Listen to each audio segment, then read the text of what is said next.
Hello friends, कैसे हैं आप सब लोग। उम्मीद करते हैं कि सब लोग स्वस्थ मस्त और अपनी पढ़ाई में व्यस्त होंगे। तो फ्रेंड्स, आज की इस वीडियो में हम बात करने वाले हैं 12th बायोलॉजी के इम्पोर्टेंट टॉपिक्स। देखो, आपके एग्जाम में सिर्फ और सिर्फ 20 दिन बाकी रह गए हैं। ठीक है, 20 दिन बाकी रह गए। अब जितना पढ़ना था आप लोग को सारा पढ़ चुके हो। अब सिर्फ हम लोग को कंसंट्रेट करना है एग्जाम पे। ठीक है, तो एग्जाम में हम लोग कैसे पढ़ें, क्या क्या टॉपिक पढ़ें कि हम लोग बायोलॉजी में 95% प्लस मार्क्स ला सके। ठीक है, तो 95% लाने के लिए, 95% से ज़्यादा लाने के लिए हम लोग को क्या पढ़ना है, सिर्फ और सिर्फ आज वही डिस्कस करेंगे। देखो, ये जितने भी आपको वो हम टॉपिक्स बता रहे हैं, ठीक है, टॉपिक्स आप लोग बायोलॉजी में इतने सारे टॉपिक्स दिए हुए हैं, 1000-2000 टॉपिक्स हैं, उसमें से सिर्फ आपको 30 टॉपिक्स बताए जाएंगे। देखो, ये 30 आप लोग तैयार कर लेते हो ना, तो आपका 95% तो आराम से आ जाएगा। ठीक है, 95% से कम कभी नहीं आएगा अगर आप इतने 30 टॉपिक्स पूरा कर ले रहे हो। ठीक है, तो चलिए टाइम को बर्बाद ना करते हुए अपने टॉपिक की तरफ बढ़ते हैं। कौन कौन से टॉपिक्स हमको पढ़ना है। देखो, इससे बाहर कुछ मत पढ़ना आप लोग, इससे बाहर कुछ मत पढ़ना। सिर्फ अभी एग्जाम पे कंसंट्रेट करो। एग्जाम पढ़ाई तो होती रहेगी, ज़िंदगी भर सीखना है, लेकिन अभी एग्जाम में कम मार्क्स नहीं आने चाहिए। तो एग्जाम में ज़्यादा मार्क्स लाना है तो ये वीडियो जरूर देखो। और फ्रेंड्स, जो अपना पहला टॉपिक है वो है अपरिपक्व परागकोश, इमेच्योर एंथर। देखो, हम लोगों ने यहाँ पे इंग्लिश और हिंदी दोनों लिख दिया है कि हिंदी मीडियम वालों को भी परेशानी ना हो और इंग्लिश मीडियम वालों को भी प्रॉब्लम ना हो। तो देखो, पहला जो अपना टॉपिक है वो है अपरिपक्व परागकोश। देखो, एंथर के बारे में, इमेच्योर एंथर को हम लोग को बताना है। उसका डायग्राम मोस्ट इंपॉर्टेंट होता है, डायग्राम पढ़ लेना उसका। पर यहाँ पे दे सकता है, आपका क्वेश्चन आ सकता है अपरिपक्व परागकोश का चित्र बनाइए। तो यहाँ पे ये करोगे, उसके बारे में कुछ लिखोगे, फिर उसका डायग्राम भी बनाओगे। नेक्स्ट जो है वो परिपक्व परागकोश। देखो, यहाँ पे मेच्योर, यहाँ पे इमेच्योर था, यहाँ पे मेच्योर परागकोश को बनाना है। Immature anther and mature anther. Next जो अपना टॉपिक है वो है बीजांड का चित्र। देखो, बीजांड ओव्यूल का हमें डायग्राम बनाना है। Structure of ovule, structure of ovule पढ़ना है, स्ट्रक्चर ऑफ ओव्यूल बनाना है। ये देखो, इतने जितने टॉपिक्स बताए जा रहे हैं ना, आप इनसे बाहर कुछ मत पढ़ना, एक टॉपिक भी इनसे बाहर मत पढ़ना। अगर आप लोग को 95% से ज़्यादा लाना है तो बस यही 30 टॉपिक बताए जाएंगे, इन्हीं 30 टॉपिक्स को पढ़ना। देखो, पेपर में ना कंफर्म होता है, पेपर हर साल कंफर्म होता है कि यहीं से क्वेश्चन आएगा, तो ये सारे यहीं से टॉपिक्स आते हैं। भले ही आपकी किताब में कितने सारे 1000-2000 टॉपिक्स दिए हों, उनसे कोई मतलब नहीं होता है। पेपर बस हर साल कंफर्म होता है कि इन्हीं टॉपिक से पूछे जाएंगे। तो देखो, नेक्स्ट जो अपना टॉपिक है वो है परागण। अब पॉलिनेशन, बायोलॉजी का बच्चा है, रिप्रोडक्शन पढ़ा है, तो पॉलिनेशन कैसे नहीं जानेगा। पॉलिनेशन देखो कितना इजी टॉपिक होता है, पॉलिनेशन भी पढ़ लेना आप लोग। नेक्स्ट है द्विनिषेचन। देखो, ये जो द्विनिषेचन डबल फर्टिलाइजेशन है ना, डबल फर्टिलाइजेशन आपको कुछ भी अगर आपको पेपर खाली भी देगा ना, तो भी डबल फर्टिलाइजेशन उसमें जरूर देगा। तो डबल फर्टिलाइजेशन जरूर पढ़ना। ये हमेशा शॉर्ट क्वेश्चन में ही आता है, शॉर्ट क्वेश्चन में आकर डबल फर्टिलाइजेशन जरूर आएगा। नेक्स्ट जो अपना टॉपिक है वो है अनिषेक फलन, मतलब पार्थेनोकार्पी। पार्थेनोकार्पी बताना है आपको। पार्थेनोकार्पी क्या होता है वो बताना है, अनिषेक फलन। नेक्स्ट जो अपना टॉपिक है वो है शुक्राणु जनन, स्पर्मेटोजेनेसिस। स्पर्मेटोजेनेसिस क्या होता है वो आपको बताना है। यहाँ पे जेनेसिस पता ही चल रहा है, नाम से पता चल रहा है कि जेनेसिस मतलब होता है फॉर्मेशन, और स्पर्मेटो का वो रिलेशन है स्पर्म से, तो स्पर्म का फॉर्मेशन को हम लोग कहते हैं स्पर्मेटोजेनेसिस। शुक्राणु जनन है, मतलब जनन मतलब बन रहा है, कुछ जन्म हो रहा है उसका, और फिर शुक्राणु है तो शुक्राणु का फॉर्मेशन होगा यहाँ पे। नेक्स्ट जो अपना टॉपिक है वो है यौन संबंधित रोग, सेक्सुअल ट्रांसमिटेड डिजीज। देखो, सेक्सुअल ट्रांसमिटेड डिजीज दे रखा है यहाँ, यौन संबंधित नहीं, यौन संचालित डिजीज होगा, गलत लिख दिया थोड़ा मोड़ा, वो आप लोग समझ जाना कि यहाँ दिया है यौन संबंधित डिजीज नहीं, यहाँ पे यौन संचालित डिजीज होगा, वो सेक्सुअल ट्रांसमिटेड डिजीज। मतलब सेक्स से करने से कौन सा डिजीज ट्रांसमिट हो सकता है वो आपको यहाँ पे बताना है। यहाँ पे जो इम्पोर्टेंट आप लोग एग्जाम्पल याद कर लेना। एड्स का, एड्स जरूर याद करना, कुछ याद करना ना याद करना, लेकिन एड्स जरूर याद कर लेना। एड्स के बारे में खूब अच्छे से पढ़ लेना। देखो, एड्स कई बच्चों को ने वो भी बनाया था, प्रैक्टिकल भी हुआ था, तो कई बच्चों ने एड्स पे प्रोजेक्ट भी बनाया था। तो हम एड्स पे बहुत डिटेल प्रोजेक्ट हमने एक वीडियो डाल रखा है। एड्स के बारे में जितना भी आपसे पूछा जा सकता है वो सारे उस वीडियो में डिस्कस किया गया है। तो उस वीडियो का नाम हमने वाइवा के नाम पे बनाया, लेकिन वो वाइवा की तरह नहीं, उसको एग्जाम में भी आप लोग पढ़ सकते हो। उसमें सारे टॉपिक्स दिए हुए, सारी चीज़ें उसमें क्लियर कराई गई हैं। तो एड्स वाला आप लोग जाके देख लो, वीडियो देख लेना जाके चैनल पे। नेक्स्ट है 9 नंबर का जो टॉपिक है वो परिवार नियोजन, फैमिली प्लानिंग। देखो, ये भी हर साल एग्जाम में आता है। ये हमेशा लॉन्ग क्वेश्चन में आएगा, ठीक है, लॉन्ग क्वेश्चन में आएगा। इसमें ये पूछा फैमिली प्लानिंग क्या होती है, परिवार नियोजन क्या होता है, इसके परिवार नियोजन के फैमिली प्लानिंग के कुछ कैसे कैसे उनको प्लान किया जाता है फैमिली की ज़्यादा फैमिली में मेंबर्स ना हो जाए, तो वो सब यहाँ पे हम लोग को लिखना है। कैसे कैसे नियम, क्या क्या नियम होते हैं फैमिली प्लानिंग के, कैसे कैसे मेथड्स भी लिखने को आ जाते हैं फैमिली प्लानिंग में। नेक्स्ट जो अपना टॉपिक है वो है आनुवंशिक रोग, जेनेटिक डिजीज़। देखो जेनेटिक डिजीज़ क्या होते हैं, मतलब जो डिजीज़ जेनेटिक होते हैं, मतलब पेरेंट्स में है तो वो पेरेंट्स से ऑफस्प्रिंग में जाएंगे, पेरेंट है तो पेरेंट्स में बच्चे में जाएंगे पेरेंट्स से, तो उसको कहते हैं हम लोग आनुवंशिक रोग, जेनेटिक डिजीज़, ठीक है। नेक्स्ट जो अपना टॉपिक है वो है प्रभाविता अप्रभाविता। देखो ये ज़्यादा इंपॉर्टेंट नहीं है, ये मतलब आता है कभी कभी आ जाता है, हर बार नहीं आता है। तो प्रभाविता अप्रभाविता मतलब डोमिनेंस और रिसेसिवनेस के बारे में बताना है आपको। डोमिनेंस कैरेक्टर कौन सा होता है, रिसेसिव कैरेक्टर कौन सा होता है। जो कैरेक्टर अपने आप को शो कर देते हैं वो डोमिनेंट होते हैं, जो नहीं शो कर पाते हैं वो रिसेसिव होते हैं। ये आप लोगों ने पढ़ा है मेंडल के नियम में, मेंडल वाले लॉ में पढ़ा है ना आप लोग। मेंडल फर्स्ट लॉ में क्या था, हाइट ज़्यादा थी तो बच्चे में भी हाइट ज़्यादा रहती, तो वो जो हाइट टॉलनेस जो उसका था कैरेक्टर वो क्या था, वो डोमिनेंस कैरेक्टर था, और जो शॉर्टनेस था वो उसका रिसेसिव कैरेक्टर हो जा रहा था। तो यही सब आपको इसमें पढ़ना है। तो हम लोगों ने यहाँ 11 टॉपिक्स देखा, अब 20 टॉपिक्स और बच्चे हैं आपको। 30 टॉपिक, सिर्फ 30 टॉपिक्स ही पढ़ना आप लोग बायोलॉजी में, इससे बाहर कुछ मत पढ़ना, टाइम बर्बाद होगा और नंबर भी कम मिलेंगे। वैसे सारा पढ़ सको तो पढ़ लो टाइम हो तो, लेकिन ये सारे टॉपिक्स ज़रूर करना। 95% लाने हैं, 95 से ज़्यादा % बायोलॉजी में लाने हैं, तो ये ज़रूर पढ़ना। 11 हम लोगों ने यहाँ पे डिस्कस कर लिया। अब नेक्स्ट देखते हैं कौन कौन से टॉपिक हम लोग को इम्पोर्टेंट लग रहा है।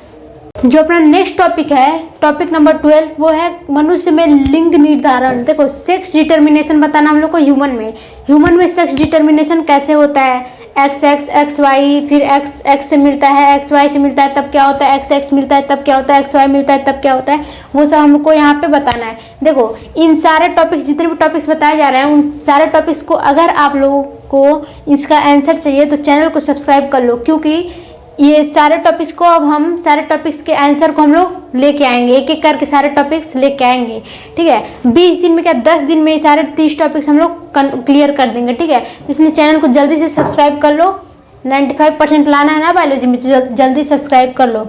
नेक्स्ट जो अपना क्वेश्चन टॉपिक है वो है DNA RNA। देखो DNA और RNA क्या होते हैं, DNA RNA में आप लोग को डिफरेंस बताना है। DNA RNA डिफरेंस भी पूछा जा सकता है कि DNA RNA में क्या अंतर है, DNA क्या होता है या फिर RNA क्या होता है, RNA DNA, इसमें हमेशा लॉन्ग क्वेश्चन आएगा, देख लेना, लिख के ले लो आप लोग, लॉन्ग क्वेश्चन आएगा DNA और RNA से। दोनों में से कोई एक आपसे पूछेगा, या फिर अगर दोनों पूछना रहेगा तो वो फिर डिफरेंस पूछेगा, डिफरेंस क्या है या फिर अंतर क्या है उन दोनों में। लेकिन अगर एक एक करके आएगा तो वो लॉन्ग क्वेश्चन में ही आएगा, डिफरेंस भी लॉन्ग क्वेश्चन में ही आता है। नेक्स्ट जो अपना टॉपिक नंबर 15 वो है आनुवंशिक कोड।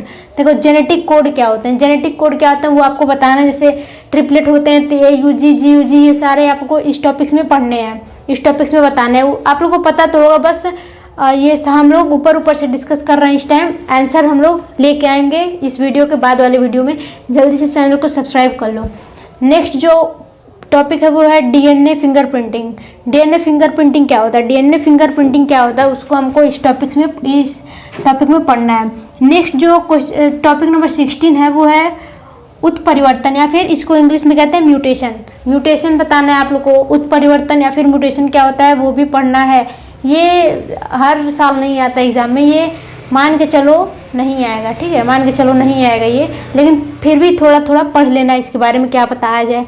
क्वेश्चन नंबर 17 है डार्विन के। देखो ये उत्परिवर्तन हर साल नहीं आता है, ये सारे हैं तो हर साल आते हैं, मतलब एक साल छोड़ के अगले में ज़रूर आएंगे, लेकिन ये उत्परिवर्तन हर साल नहीं आता है और ज़्यादा इंपॉर्टेंट भी नहीं होता है। आना रहेगा तो ये शॉर्ट में आएगा, ठीक है। क्वेश्चन 17 नंबर का जो है डार्विन का योगदान, ये मोस्ट इम्पॉर्टेंट है। डार्विन्स कंट्रीब्यूशन, डार्विन कैसे कैसे उसमें जेनेटिक में कंट्रीब्यूशन क्या है इनका, जेनेटिक्स में क्या कंट्रीब्यूशन है डार्विन का, वो हम लोग को यहाँ पे बताना है। डार्विन्स कंट्रीब्यूशन, देखो डार्विन्स कंट्रीब्यूशन। नेक्स्ट जो अपना टॉपिक है 18 नंबर वो है प्राकृतिक चयन, नेचुरल सिलेक्शन। नेचुरल सिलेक्शन क्या होता है, लॉ ऑफ नेचुरल। अच्छा एक क्वेश्चन हम लोग को बता दो आप, ये सारे टॉपिक्स तो बताए जा रहे हैं लेकिन एक क्वेश्चन आपके लिए छोड़ जा रहे हैं जो आप कमेंट में आप लोग आंसर जरूर देना उसका। लॉ ऑफ जो नेचुरल सिलेक्शन था वो किस साइंटिस्ट से रिलेटेड है, कौन से साइंटिस्ट ने नेचुरल सिलेक्शन के बारे में बताया था, वो आप लोग कमेंट में बताना, ठीक है। ये आप लोग का क्वेश्चन है, question of the day, law of natural selection किसने दिया था। फिर नेक्स्ट जो आपका क्वेश्चन है हार्डी वेनबर्ग का सिद्धांत, ये most important Hardy and Weinberg का जो रूल था वो क्या था, वो आपको यहाँ पे बताना है। ये आपको देखो नेचुरल सिलेक्शन वाला क्वेश्चन जरूर कमेंट में आंसर जल्दी टाइप करो, जल्दी जाओ पहले आंसर टाइप करो फिर आगे का वीडियो देखना, ठीक है। चलो टाइप कर देना लेकिन आंसर जरूर बताना इसका, देखें आपकी तैयारी कितनी हुई है कितनी बाकी है, ठीक है। तो नेक्स्ट जो अपना क्वेश्चन है वो है इंटरफेरॉन। इंटरफेरॉन क्या होता है वो आपको बताना है, शॉर्ट में पूछेगा, ये शॉर्ट में याद कर लेना। नेक्स्ट जो है 21 संक्रामक तथा असंक्रामक रोग, इन्फेक्शियस नॉन इन्फेक्शियस डिजीज़ बताना। इन्फेक्शियस कौन कौन से होते हैं जो इन्फेक्शन फैलाते हैं, जैसे कोल्ड वगैरह, फीवर, कोल्ड, ये सारे क्या हो गए हैं, संक्रामक हो गए हैं। और असंक्रामक क्या है वो भी आपको बताना है, ठीक है। तो नेक्स्ट जो है आपका टॉपिक पीसीआर क्या होता है, polymerase chain reaction. Polymerase chain reaction क्या होते हैं ये भी आपको बताना है। ये रहे आपके 22 टॉपिक्स। अब आगे देखते हैं कौन कौन से टॉपिक्स और इम्पोर्टेंट है। ज़्यादा टॉपिक्स नहीं बचे हैं, सिर्फ 30 टॉपिक्स आप लोग पढ़ना अगर 95% लाने हैं बायोलॉजी में, तो इससे बाहर पढ़ोगे तो बस टाइम की बर्बादी होगी और कुछ फ़ायदा होगा नहीं, क्योंकि कंफर्म रहते हैं, पेपर पहले से डिसाइडेड रहता है कि इन्हीं टॉपिक्स से आना है, तो यही वो टॉपिक्स हैं जहाँ से क्वेश्चन आएंगे। तो 22 टॉपिक्स आपके हो गए, सिर्फ अब आपको 10 टॉपिक्स बताए जाएंगे, उससे बाहर कुछ मत पढ़ना, ठीक है। तो चलो देखते हैं अपना नेक्स्ट जो 10 टॉपिक्स हैं वो क्या क्या हैं। जो अपना नेक्स्ट और 22 नंबर का टॉपिक है वो है मलेरिया डेंगू बुखार। देखो मलेरिया और डेंगू बुखार के बारे में हम लोग को लिखना है, वो पढ़ना है। मलेरिया, इसमें से क्वेश्चन ऐसे बन सकता है कि मलेरिया आपको बीमारी जो होती है वो कौन से ऑर्गेनिज्म से होती है, कॉजल ऑर्गेनिज्म कौन सा है उसका, फिर इसमें क्या क्या सिम्टम्स नज़र आते हैं, इसमें बीमारी होती है तो क्या क्या लक्षण दिखते हैं, ये सारे आपको मलेरिया में बताना है। और मलेरिया कैसे रोकथाम किया जाता है, इसका रोग कैसे किया, प्रिवेंशन क्या होता है इसका, ये सब हम लोग को इसमें पढ़ना है, इसमें लिखना है, ठीक है। अब क्वेश्चन नंबर 23 जो है वो है बायोगैस। बायोगैस क्या होता है, अच्छा बायोगैस आपको एक पता है, एक और नाम से जानते हैं, मीथेन के नाम से भी हम लोग को यहाँ पूछा जा सकता है, मीथेन गैस क्या होता है, मीथेन को बायोगैस कहते हैं। फिर नेक्स्ट जो अपना टॉपिक है वो है जैव प्रौद्योगिकी, बायोटेक्नोलॉजी, मोस्ट इम्पॉर्टेंट। बायोटेक्नोलॉजी पूछा जाएगा, हमेशा पूछा जाएगा। आजकल बायोटेक्नोलॉजी का यूज़ इतना ज़्यादा बढ़ गया है कि ये पेपर हर साल क्वेश्चन भी आता है इससे, ठीक है। तो 25 का जो क्वेश्चन है वो है प्लाज्मिड। प्लाज्मिड क्या होता है, प्लाज्मिड क्या होता है वो आपको बताना है। सर्कुलर डीएनए होता है बैक्टीरिया में जो पाया जाता है, एक्स्ट्रा क्रोमोसोमल, उसको प्लाज्मिड कहते हैं। नेक्स्ट जो है 26 नंबर का वो है बायोपायरेसी। बायोपायरेसी क्या होती है आपको इसके बारे में भी पढ़ना है, ये सारे शॉर्ट क्वेश्चंस हैं, बायोपायरेसी शॉर्ट क्वेश्चन में आता है। ये 3-4 क्वेश्चन जो यहाँ पे बताए जा रहे हैं ना वो सारे शॉर्ट क्वेश्चन में पूछे जाएंगे, ठीक है। यहाँ बायोपायरेसी शॉर्ट में आएगा। सहभोजिता क्या होती है, सहभोजिता ये भी शॉर्ट क्वेश्चन में ही आएगा। इसका इंग्लिश होता है कॉमनसेलिज्म। सहभोजिता ये उतना इम्पोर्टेंट नहीं है। स्पर्धा, ये कंपटीशन भी इम्पोर्टेंट नहीं है, लेकिन आप लोग पढ़ लेना, थोड़ा थोड़ा पढ़ लेना। स्पर्धा, प्रतिस्पर्धा, कंपटीशन क्या होता है, ऑर्गेनिज्म में कंपटीशन कैसे कैसे होते हैं, वो सारे यहाँ पे पढ़ना है। देखो इन सारे क्वेश्चंस के अगर आप लोग को आंसर चाहिए, एकदम सटीक आंसर, तो प्लीज़ चैनल को सब्सक्राइब कर लो। 95% लाने की जिम्मेदारी हमारी है, बस आप चैनल को सब्सक्राइब कर लो, सारे आंसर आपको बताए जाएंगे एक एक करके, ठीक है। जल्दी से जाओ, सब्सक्राइब पहले करो, और वीडियो अच्छी लगे तो लाइक ज़रूर करना, ठीक है। अगर आप लोग को यहाँ कुछ नहीं समझ में आ रहा होगा, लेकिन अगर आप लोग पेपर देने जब बैठोगे ना तो वहाँ पे देखोगे हाँ उसने सही आंसर बताया था, सारे टॉपिक्स, इससे बाहर कुछ आएंगे नहीं, वहाँ पे आप लोग को पता चलेगा कि ये कितने इम्पोर्टेंट वीडियो थी है, ठीक है। तो नेक्स्ट जो अपना है वो है सहजीवन, सिम्बायोसिस। सिम्बायोसिस क्या होता है वो बताना है। सिम्बायोसिस का एग्जाम्पल सबसे मोस्ट इम्पॉर्टेंट एग्जाम्पल जो होता है वो होता है लाइकेन। लाइकेन क्या होता है, लाइकेन में क्या होता है, एल्गी और फंजाई मिलके बनते हैं लाइकेन। एल्गल पार्टनर को क्या कहता है, फंगल पार्टनर को क्या कहता है, फाइकोबायंट, माइकोबायंट, ये सब आपको यहाँ पे इसमें सब जीविता के अंदर बस आपको बताना है कि सिम्बायोसिस होता क्या, एग्जाम्पल में दे देना, एल्गी का एग्जाम्पल दे देना, मस्त हो जाएगा पूरा का पूरा आंसर। फिर नेक्स्ट जो अपना टॉपिक है वो है मरुद्भिद, जीरोफाइट्स। जीरोफाइट्स क्या होते हैं? जो डिजर्ट में जो वो प्लांट्स रहते हैं उनको जीरोफाइट्स बोला जाता है। नेक्स्ट जो है वो है 31 परितंत्र, इकोसिस्टम क्या होते हैं ये बताना है आपको। नेक्स्ट जो है 32 नंबर का, देखो यहाँ पे 30 हमने बताया था, 30 से ज़्यादा हो गए, 30 से ज़्यादा 10 टॉपिक हैं, ये भी पढ़ लेना आप लोग। तो परितंत्र, इकोसिस्टम, ऊर्जा प्रवाह, एनर्जी फ्लो बताना, एनर्जी फ्लो क्या होता है, कैसे कैसे एनर्जी का फ्लो होता है, हायर टू लोअर या फिर लोअर टू हायर, वो सब यहाँ पे पढ़ना है। फिर 33 नंबर का जो है वो है जैव विविधता, बायोडाइवर्सिटी। बायोडाइवर्सिटी क्या होता है वो आपको बताना है, ठीक है। तो नेक्स्ट जो अपना टॉपिक है वो है राष्ट्रीय उद्यान, नेशनल पार्क्स यहाँ पे बताने हैं आपको, इनके सब के बारे में पढ़ने हैं। तो इसमें ऐसे क्वेश्चन पूछा, नेशनल पार्क्स बहुत अपने आप में बहुत ज़्यादा बड़ा टॉपिक है, तो 2 घंटे नहीं लगेंगे नेशनल पार्क कंप्लीट करने में आप लोग को। इसमें ये पूछा जा सकता है कौन ये नेशनल पार्क कहाँ है, वो दुधवा नेशनल पार्क, टाइगर, ऐसा कुछ जितने भी नेशनल पार्क हैं आपको यहाँ पे, जिम कॉर्बेट नेशनल पार्क, और इधर भी कुछ दिए हुए हैं, टाइगर प्रोजेक्ट, एलिगेटर प्रोजेक्ट, ये सारे नेशनल पार्क में आ जाएंगे। ये सब उसी चैप्टर में आप लोग को पढ़ लेना है। ज़्यादा से ज़्यादा 2 घंटे लगेंगे ये सारे कंप्लीट करने में। मतलब ये जो 30 क्वेश्चन तो आप लोग को ऊपर पूरा इंपॉर्टेंट है। अब इसमें से जितने बताए जा रहे हैं ना 30 के नीचे, वो सब भी इंपॉर्टेंट है, हल्के हल्के। इसमें से सारे नहीं आएंगे, लेकिन इसमें से कुछ कुछ हर साल आते हैं। जैसे कि यहाँ पे आपको ये बाघ प्रोजेक्ट जो दिख रहा है, बाघ परियोजना जो दिख रहा है, एलिगेटर प्रोजेक्ट, इन दोनों में एक टॉपिक तो हमेशा ज़िंदगी, मतलब हमेशा जब से 12th का एग्ज़ाम हो रहा है ना, बोर्ड एग्ज़ाम, तब से आ रहा है। टाइगर प्रोजेक्ट और इन दोनों में से एक जरूर रहेगा, आप लोग देख लेना, लिख के ले लो, गारंटी है इन दोनों में एक जरूर रहेगा। दोनों में से कोई एक तैयार कर लो, ठीक है। नेक्स्ट जो यहाँ पे नेशनल पार्क हो गया। फिर तप्त स्थल, देखो तप्त स्थल यहाँ सबसे लास्ट में दिया गया है, लेकिन सबसे इम्पोर्टेंट है ये हॉटस्पॉट। हर साल एग्जाम में आता है, मेरे भी एग्जाम में आया था हॉटस्पॉट। छोटा आंसर, इसमें शॉर्ट क्वेश्चन 1 नंबर या 2 नंबर पे आएगा, लेकिन आएगा जरूर। नेक्स्ट जो है 36 नंबर का बाघ प्रोजेक्ट, टाइगर प्रोजेक्ट। नेक्स्ट है घड़ियाल project, alligator project. And next red data book, last one है red data book. Red data book भी आएगा आप लोग के एग्जाम में, और मोस्ट इम्पॉर्टेंट है, इसका भी शॉर्ट नोट लिखने को ही आता है, ठीक है। मेरे एग्जाम में ना, हमको जहाँ तक याद है, रेड डेटा बुक आया था और हॉटस्पॉट था, ये सारे थे, बहुत सारे थे, लेकिन ये दोनों हमें अभी तक याद है, क्योंकि जो ये हॉटस्पॉट जो है ना, इसका आंसर हमें नहीं पता था, तो उस टाइम हॉटस्पॉट छूट गया था मेरा, इसलिए हमको याद है कि ये ज़रूर आया था।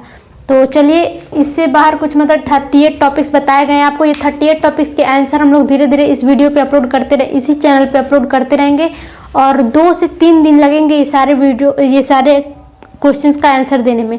इसलिए जल्दी से चैनल को सब्सक्राइब कर लो, इसके आंसर आप लोग को लेने हैं तो, और लेने तो ज़रूर होंगे, और सिस्टमेटिक बताए जाएंगे, और इजी लैंग्वेज में बताए जाएंगे। इसके आंसर आप लोग कैसे लिखोगे पूरा समझ में आएगा आप लोग को, इसलिए चैनल को जरूर सब्सक्राइब कर लो, जल्दी से सब्सक्राइब कर लो। और वीडियो अच्छी लगी हो तो लाइक कर दो, और फ्रेंड्स के साथ शेयर करना ना भूलें, ताकि उनका भी थोड़ा भला हो सके। तो चलिए, मिलते हैं नेक्स्ट वीडियो में इन सारे क्वेश्चंस के आंसर के साथ। तब तक के लिए आप लोग स्वस्थ रहिए, मस्त रहिए, और अपनी पढ़ाई को एकदम अच्छे तरीके से करते रहिए, ठीक है।